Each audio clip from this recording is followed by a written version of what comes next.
Did you know that when someone meets you for the very first time, they make 11 decisions about you in just 7 seconds?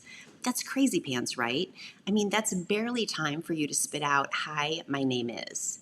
Now, I'm not sure what all 11 of those decisions are, but as a business owner or people leader or a touch point for clients, it's safe to assume that some of those are: do I like her? Is she really worth that much money? Do I want to hire her, or do I want to promote her? 7 seconds is so incredibly fast that our visual presentation is crucial, and making sure our appearance sends the message we want it to about our business is imperative. Because let's be honest, none of us are the only service provider in our field of expertise. It's incredibly noisy out there, and the competitive landscape is ferocious. So in this video, we're going to talk about the first 3 steps you can take to make sure that you're dressing your business or personal brand to attract the clients you want and repel the clients who are not a good fit. If you haven't already, make sure to download your companion style guide, How to Make a Brilliant First Impression. It covers a few extra tips, some helpful links, and some techniques to get you started. I'm Angela, your Petite style coach, and when you're ready, let's dive in. Step 1 is your brand thesaurus. We're going to pick 3 words to describe your brand style. If you're a business owner and worked with a branding expert, they likely gave you a brand book and provided you with a long list of adjectives to describe the look, feel, and impression your branding gives. In that case, grab your brand book and take a look at those words. Pay special attention to the ones that make your company different from the competition. So, for example, are you the accountant with the big personality?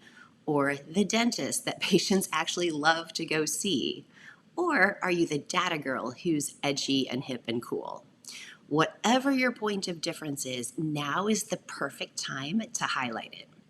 If you're a team member and are focused on building your personal brand, think about the impression you want to send to the rest of your team, the clients you touch, of course your boss, and the owner of the company. While you're nailing down your brand words, think specificity. When you start out, your list of potential words will likely be vague or cliche, which is fine, but things like competent and trustworthy. This is where a brain dump can be really helpful.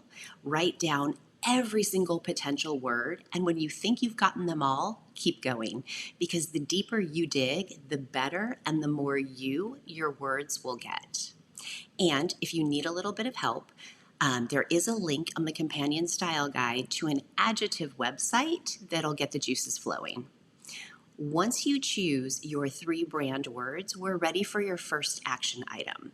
Hop on over to Pinterest and pop your first word into the search bar and start pinning aspirational styles that visually communicate that word to you. Shoot for 15 to 20 pins for each of the 3 words to give you enough ideas to work with. Step 2 is all about color. Now, when you're the owner or founder of your company, color choice is easy because you already have your brand colors. Let's dig into an example though.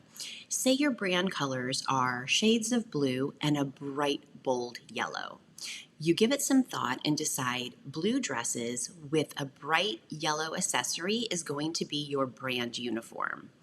Then it all comes down to consistency, because that's what's going to help you stand out amongst all the noise. So picture this. A potential client sees one of your videos or a social media post for the first time, and you become that woman in the blue dress with the bold yellow earrings. They see you 2 or 3 more times, and they finally remember your name and your company name. 2 or 3 more times of you wearing a blue wrap dress and a fabulous yellow scarf, and when she's finally in the market for a new accountant or lawyer or business coach, your name will immediately pop to mind. Now, color is most effective when combined with your brand words from step 1. So put those 2 together. Now, when you're focused on building your personal brand so that you're the shoe-in for that promotion or the obvious candidate to hire, consider using the power of color psychology. There's a terrific link in the companion style guide to a chart that explains each of them. One pro tip here. This doesn't mean you have to wear one color from head to toe for the rest of your life. Let's just use someone as an example. Say you're a psychologist and you decide to make blue your personal brand color because it represents trust and serenity and peace. It's completely fine to wear a gray suit with a blue blouse underneath, or a white dress with a blue printed scarf, or even a black dress with a bright blue pair of heels. A showing of the color is enough repetition for it to become a signature color. And now we're ready for step number 3, quite possibly the most powerful tool you have to stand out amongst your competition, and that is your signature. But what is a signature? Well, let me ask you this. What comes to mind when I say Mel Robbins? From a strictly visual standpoint, likely her bold black glasses. Are you a Shark Tank fan? If so, you're super familiar with Barbara Corcoran. What do you think of when I say her name? For me, it's always her short, blonde pixie cut. And no conversation about signatures could be complete without mentioning Anna Wintour, the editor-in-chief of Vogue magazine. Honestly, I'm not sure anybody would even recognize her if she changed up her signature bob or took off her oversized dark sunglasses. Now, is Mel Robbins the best motivational speaker on the planet? Is Barbara Corcoran the smartest real estate investor in the world? Is Anna Wintour the most talented magazine editor who's ever lived? I have no idea. What I do know is there is immense power in becoming synonymous with your industry, whether your influence is local, regional, or global. When your name and what you do becomes interchangeable, there's absolutely a perception that you are the best at what you do. And when somebody wants to hire the best, they'll think of you. You'll stand out from your competition, and all of your visibility efforts will be that much more effective. Okay, now it's your turn to choose your signature. So let's hop back on over to Pinterest and check out some of our options. If a signature immediately popped to mind, start a new board, pop your signature into the search bar, and check out all of your choices. If nothing came to mind, no worries at all. Take a look at your word boards again. This time, pay special attention to the accessories the women are wearing.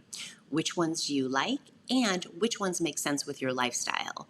Because keep in mind, the power of a signature is never being seen without it. So it needs to be something you love and really works with what you do. Okay, we covered a lot, so let's do a quick recap. Step number 1, choose 3 specific words to describe your brand style. Number 2, select your business or personal brand colors and turn it into a brand uniform. And step 3, pick your signature, something visible that becomes your personal trademark.